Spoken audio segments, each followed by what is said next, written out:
There are 3 questions that can expose fake intelligence fast. Not because they are aggressive. Not because they trap people. But because they reveal how someone thinks when their ego is under pressure. Because here's the truth.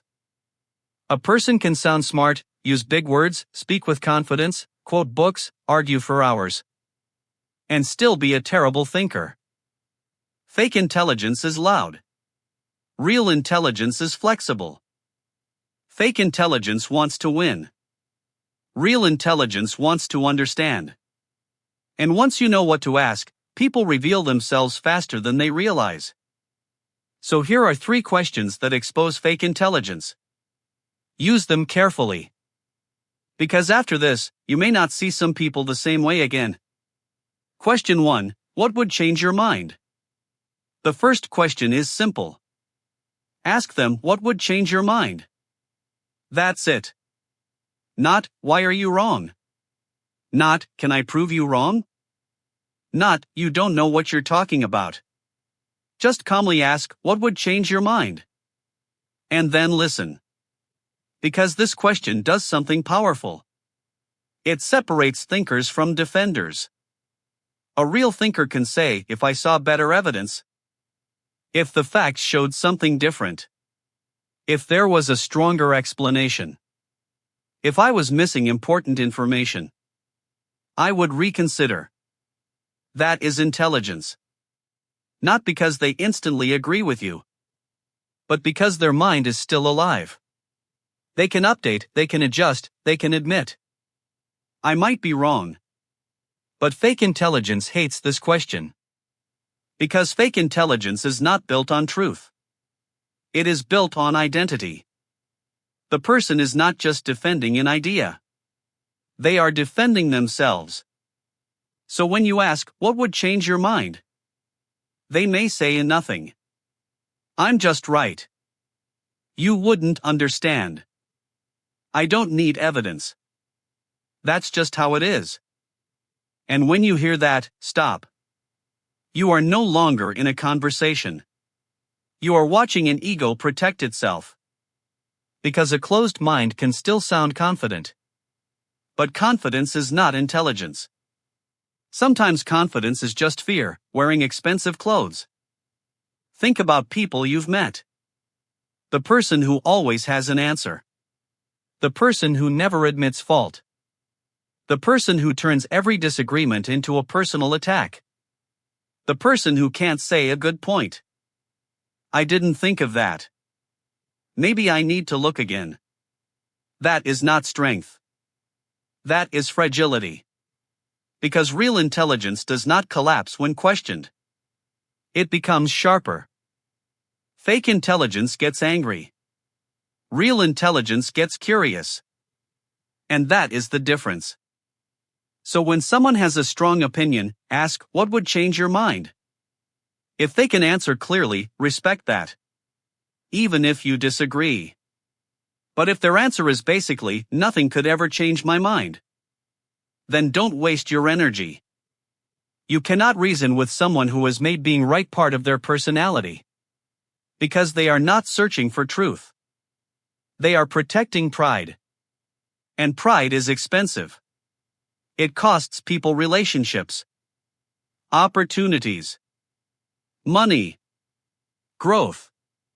Sometimes even their future. The smartest people are not the ones who never change their mind. They are the ones who know exactly what kind of evidence would make them change it. That is rare. And that is why this question works.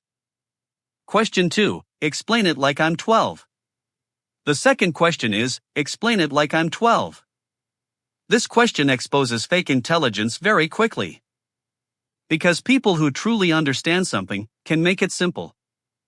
Not childish. Simple. There is a difference. A person who understands money can explain money clearly. A person who understands business can explain the business model clearly. A person who understands health can explain the cause and effect clearly. A person who understands psychology can explain the human behavior clearly. But fake intelligence hides behind complexity. Long sentences. Big words. Vague explanations. Fancy terms. And the classic line, "It's complicated." Now, to be fair, some things are complicated. But even complicated things have a simple core. A doctor can explain a disease in simple language. A good teacher can explain a difficult idea with a basic example. A real expert does not need to make you feel stupid. They help you see. Fake experts do the opposite. They confuse you, then act like your confusion proves their intelligence. That is not intelligence. That is performance. Some people don't want to be clear. They want to be impressive. They don't want you to understand. They want you to admire them. So they make simple things sound deep.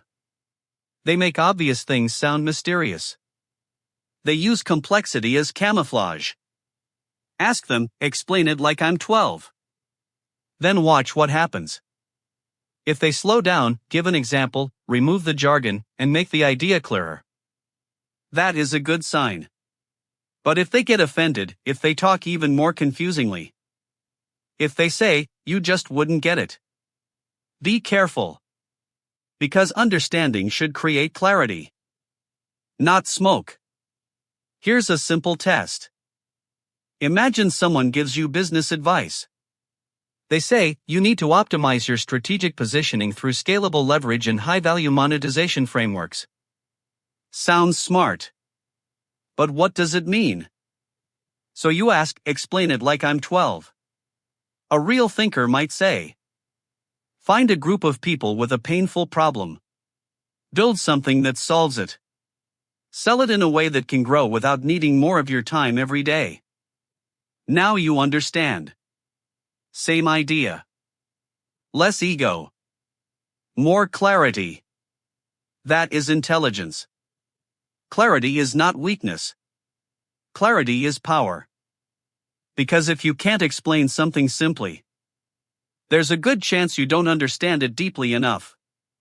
Or worse, you don't want others to notice that you don't understand it. Fake intelligence loves fog. Real intelligence brings light. So the next time someone sounds impressive, don't clap too early. Ask, "Can you explain that simply?" The answer will tell you a lot. Question 3. What is the strongest argument against your position? The third question is the most powerful. Ask, "What is the strongest argument against your position?"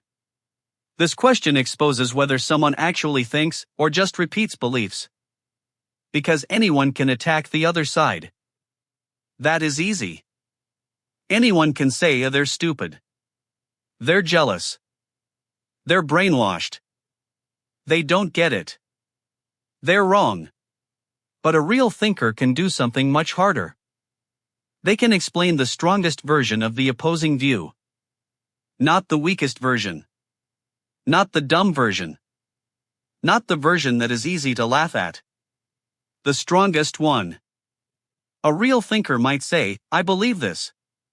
But the best argument against my view is this." They can admit, "This part of my position is weak. This is where the other side has a point. This is the evidence that makes me uncomfortable." That is intellectual strength. Because it means they are not addicted to certainty. They are willing to look at reality from more than one angle. Fake intelligence cannot do this. Fake intelligence creates cartoons of the other side. It turns people into enemies. It says, "Only idiots disagree with me." But that is not logic. That is insecurity. If someone cannot explain the other side fairly, they probably don't understand their own side deeply. They only understand the version that makes them feel right. And that is dangerous. Because many people don't choose beliefs through thinking. They inherit them. From friends. From family. From social media. From a group. From a tribe. Then they defend those beliefs like they personally created them. They become loyal to an idea they never actually examined. And when you challenge it, they feel attacked. Not because your argument is strong, but because their identity is weak. So ask, what is the strongest argument against your position? If they pause, think, and give a fair answer, that person is probably worth listening to. But if they instantly mock the other side, if they can't name one valid argument against themselves, if they say there is no argument, then you are dealing with belief, not thinking. And belief without thinking can be very confident. But confidence does not make something true. A person can be certain and still be completely wrong. That is why humility matters. Not fake humility. Not pretending to be humble. Real humility. The kind that says, I have a view, but I know reality is bigger than my opinion. That is rare. Most people don't want truth. They want emotional safety. They want to feel right. They want their group to approve of them. They want their ego to stay untouched. But intelligent people are different. They are not obsessed with being right. They are obsessed with getting closer to what is true. And that changes everything. Final lesson. So remember these 3 questions. 1. What would change your mind? This exposes ego. 2. Explain it like I'm 12. This exposes fake understanding. 3. What is the strongest argument against your position? This exposes shallow thinking. Use these questions carefully. Not to humiliate people. Not to win every conversation. Not to prove you are smarter. Use them to protect your time. Because life is too short to argue with people who don't want to think. Some people want truth. Some people want attention. Some people want control. Some people only want to win. And once you know the difference, you stop wasting energy in the wrong places. You stop explaining yourself to people committed to misunderstanding you. You stop debating with walls. You stop trying to rescue people from their own ego. Because the truth is, you cannot force someone to think. You can only notice whether they are willing. And these 3 questions reveal that quickly. A real thinker may disagree with you, but they will engage honestly. A fake thinker may agree with you, but they will still think badly. So don't judge intelligence by confidence. Don't judge it by vocabulary. Don't judge it by how fast someone talks. Judge it by flexibility, clarity, fairness. Can they change their mind? Can they explain clearly? Can they understand the other side? That is real intelligence. Not noise. Not ego. Not performance. Real intelligence is quiet sometimes. It listens. It questions itself. It updates. It learns. And most importantly, it is not afraid of truth. So this week, try one of these questions. Ask someone, what would change your mind? Or, can you explain that simply? Or, what is the strongest argument against your position? Then don't argue. Just listen. Because people reveal themselves when their ego meets a question. And once you see it, you can't unsee it. If this made you think, subscribe for more. And comment below which question exposes fake intelligence the fastest? 1, 2, or 3.